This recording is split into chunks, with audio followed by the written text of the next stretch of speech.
Sir ये है जी guest house के मालिक शमीम साहब।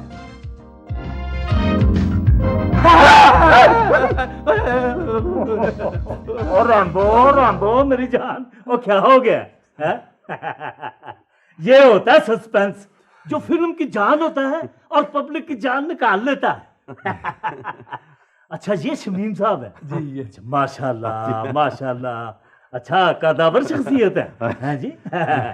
तो ये आपका मुलाजिम आपकी बड़ी तारीफें शरीफें कर रहा था। बड़ी हैरत है, मेरी तारीफ कर रहा था। इसको तो इस महीने तनख्वाह भी नहीं मिली अभी, वैसे तारीफ तो आपकी भी बड़ी कर रहा था।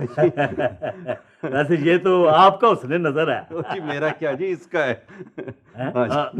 वो एक ही बात हुई यार रैम्बो जी सर। और मेरी जान को चाय शाय देखो ना, आज जरा गेस्ट हाउस के मेजबान को अपना मेहमान भी बना कर देखें। सर मैं चाहे ये 1 मिनट में लाया जी, पावे दुनिया के दूसरे कोने से लेके आना पड़े। अरे तू जीता रह।